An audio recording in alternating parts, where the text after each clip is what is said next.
अस्सलाम वालेकुम। उम्मीद है कि आप सब लोग खैरियत से होंगे। हमारा आज का जो टॉपिक ऑफ डिस्कशन है वो है ग्रुप 3A और ग्रुप 4A के एलिमेंट्स। हम इनका जो है वो आज इंट्रोडक्शन देखेंगे और ये देखेंगे कि इनकी अक्रेंस जो है वो कहाँ कहाँ होती है। ठीक है, तो ये सेकेंड ईयर केमिस्ट्री का जो है वो थर्ड चैप्टर है और इसका लेक्चर नंबर 1 है। तो चलिए हम अपना आज का लेक्चर जो है वो स्टार्ट करते हैं। सबसे पहले तो हम ये देखते हैं कि ग्रुप 3A के एलिमेंट्स कौन से होते हैं। तो ग्रुप 3A में जो है वो 5 एलिमेंट होते हैं। सबसे पहले होता है बोरोन, फिर aluminium, gallium, indium and thallium. ठीक है, तो ये 5 एलिमेंट जो हैं ये ग्रुप 3A के अंदर जो है पाए जाते हैं। तो ग्रुप 3A के जो एलिमेंट्स होते हैं इनकी कुछ करेक्टरिस्टिक्स भी होती हैं। तो इसमें अगर हम देखें तो जैसे बोरोन है, ठीक है, उसका स्मॉल साइज़ होता है और उसका जो न्यूक्लियर चार्ज होता है बहुत ज़्यादा हाई होता है। दैट्स वाई हम कहते हैं कि बोरोन जो है ये नॉन मेटालिक इन नेचर है। ठीक है, और बाकी जो इसके ग्रुप मेंबर होते हैं वो मेटालिक इन नेचर होते हैं। और अगर हम ये देखें कि बोरोन जो है वो तो नॉन मेटालिक इन नेचर होता है, लेकिन एलुमिनियम जो बोरोन के बिल्कुल नीचे है वो मेटालिक इन नेचर होता है। तो ये एक्चुअल में इस वजह से होता है कि एलुमिनियम का साइज़ जो है वो बड़ा होता है और ये अपने इलेक्ट्रॉन को ईज़िली लूज़ कर देता है, और वो तमाम एलिमेंट जो अपने इलेक्ट्रॉन को ईज़िली लूज़ करते हैं वो मेटालिक इन नेचर होते हैं। और अगर हम इनके एटॉमिक साइज़ के हवाले से बात करें तो एटॉमिक साइज़ जो है ग्रुप 3A एलिमेंट्स का वो रेगुलर नहीं होता, वो इरेगुलर होता है। लाइक आप ये नहीं कह सकते कि बोरोन का साइज़ कम होता है, एलुमिनियम का उसके ज़्यादा होता है तो गैलियम का उससे ज़्यादा होना चाहिए, तो इस तरह नहीं होता। इसमें इरेगुलरिटी जो है वो पाई जाती है। उसके बाद अगर हम देखें तो जो हैवियर मेंबर्स हैं ग्रुप 3A जो एलिमेंट्स हैं उनमें, तो उसमें जो डी ऑर्बिटल जो है वो इन्वॉल्व हो जाता है, जिसका जो शील्डिंग इफेक्ट है वो इतना ज़्यादा इफेक्टिव नहीं होता। ठीक है, पुअर शील्डिंग इफेक्ट होता है other than S and P electron. ठीक है, तो यही वजह होती है कि इनका एटॉमिक साइज़ जो है वो रेगुलर नहीं होता। तो अगर हम इनके अक्रंस के हवाले से बात करें तो बोरोन जो है ये मोस्टली इसकी कुछ ट्रेसिस अमाउंट में इसकी सॉइल के अंदर पाया जाता है। ट्रेसिस अमाउंट मतलब ये थोड़ी सी अमाउंट के अंदर सॉइल के अंदर पाया जाता है। और इसके अलावा ये जो है इसकी जो स्मॉल अमाउंट्स हैं ये proper growth of many plants के लिए जो है इस्तेमाल होते हैं। लाइक प्लांट्स के लिए जो है बहुत ज़्यादा ज़रूरी होती है, और अगर इनकी डेफिशिएंसी हो जाए तो उससे प्रॉपर ग्रोथ जो है वो नहीं हो सकती। और बोरोन जो है वो नेचर में हमेशा कंबाइंड फॉर्म के अंदर पाया जाता है और ये कंबाइन होता है विद ऑक्सीजन, और इससे जो ऑक्सीबोरेट आयंस जो है वो बनाता है। इसके अलावा बोरोन जो है एल्यूमिनियम सिलिकेट मिनरल्स जो हैं उसमें पाया जाता है। ठीक है, और जो कि रॉक्स के अंदर होता है। रॉक वो जो अर्थ के आउटर पोर्शन के अंदर जो है वो होती हैं। ठीक है, तो उनके अंदर भी जो है वो बोरोन पाया जाता है। और बाकी जो इसके एलिमेंट्स होते हैं लाइक उसमें जो है वो गैलियम, इंडियम और थेलियम वगैरह हैं वो रिलेटिवली रेयर होते हैं, मतलब इतने ज़्यादा अबंडेंटली नहीं पाए जाते, और वो ज़्यादातर एज अ बाई प्रोडक्ट के तौर पे बनते हैं। ठीक है, जब मतलब कोई भी आप प्रोसेसिंग कर रहे होते हैं दूसरे मेटल्स की, तो उसमें जो है वो एज अ बाई प्रोडक्ट के तौर पे बनते हैं। तो ये था ग्रुप 3A मेंबर का इंट्रोडक्शन, और दैन थोड़ी सी उनकी अक्रेंस के हवाले से हमने बात की।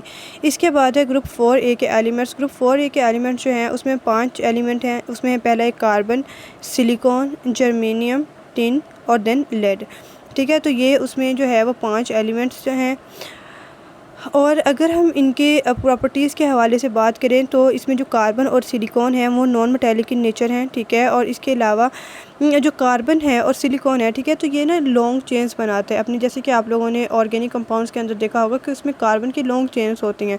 तो ये लॉन्ग चेन बनाने की जो प्रॉपर्टी होती है इसको हम कैटिनेशन की प्रॉपर्टी बोलते हैं। तो कार्बन और सिलिकॉन जो होते हैं ग्रुप 4A के एलिमेंट्स वो जो है वो कैटिनेशन की प्रॉपर्टी जो है उसको भी शो करवाते हैं। ठीक है, और कार्बन जो है इसमें तो मतलब कार्बन की ही चेन होती है, लेकिन सिलिकॉन के केस में सिलिकॉन और ऑक्सीजन दोनों मिलके चेन बनाते हैं। लाइक पहले सिलिकॉन है, ऑक्सीजन, सिलिकॉन, ऑक्सीजन, और इस तरह जो है इनकी एक लंबी चेन बनती जाती है। कार्बन और सिलिकॉन जो हैं ये दोनों एसिडिक ऑक्साइड्स बनाते हैं। ठीक है, और इसके अलावा जो ऑक्साइड्स होते हैं जर्मेनियम, टिन और लेड के, वो एम्फोटेरिक इन नेचर होते हैं। ठीक है, वो एज अ एसिड भी एक्ट करते हैं और एज अ बेस भी एक्ट करते हैं।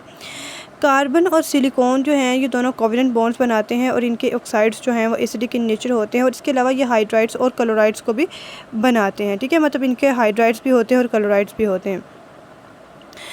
तो इसके जो ग्रुप 4A के जो पहले 3 एलिमेंट्स होते हैं जिसमें कार्बन, सिलिकॉन और जर्मेनियम है, तो इसमें जो है वो 4 वैलेंस इलेक्ट्रॉन होते हैं, ठीक है, जिनमें अपने जो चारों इलेक्ट्रॉन को यूटिलाइज़ करके बॉन्ड बनाते हैं, ठीक है। अगर आप टिन और लेड के हवाले से बात करते हैं तो ये अपने चारों इलेक्ट्रॉन्स को भी इस्तेमाल कर सकते हैं और अपने 2 इलेक्ट्रॉन्स को भी इस्तेमाल कर सकते हैं, ठीक है, बॉन्ड बनाने के लिए।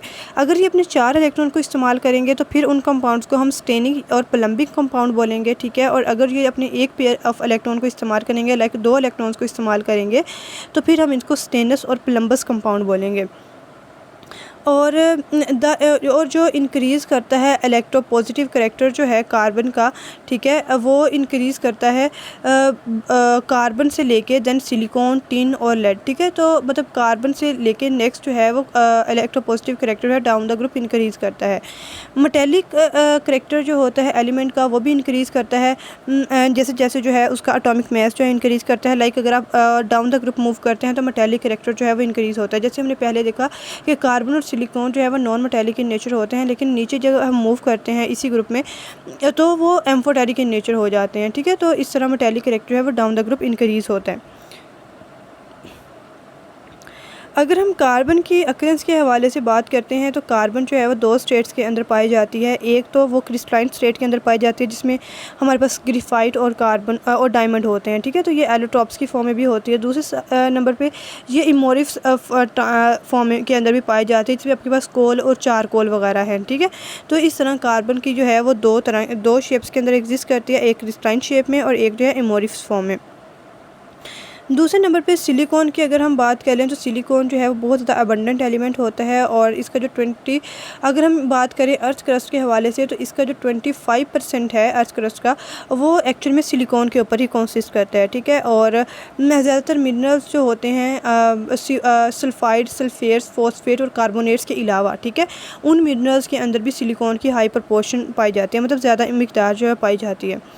अगर हम ऑक्साइड्स के हवाले से बात करें तो सिलिकॉन के रॉक क्रिस्टल्स के क्वार्ट्स की फॉर्म में पाया जाता है, ठीक है, रॉक क्रिस्टल्स में। और इसके अलावा स्मोकी क्वार्ट्स और रोज़ क्वार्ट्स और मिल्क क्वार्ट्स, मतलब ये उनकी नेक्स्ट जो है वो क्वार्ट्स की डिफरेंट टाइप्स है और उनके अंदर भी जो है वो सिलिकॉन पाया जाता है।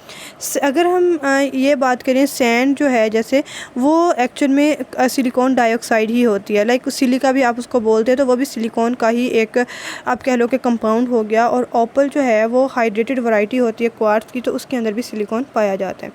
तो यही हमारा आज का लेक्चर था जिसमें हमने ग्रुप 3A और 4A का इंट्रोडक्शन देखा, उसके अंदर नंबर ऑफ़ एलिमेंट्स देखे और देन हमने उनके अक्रेंस के हवाले से बात की।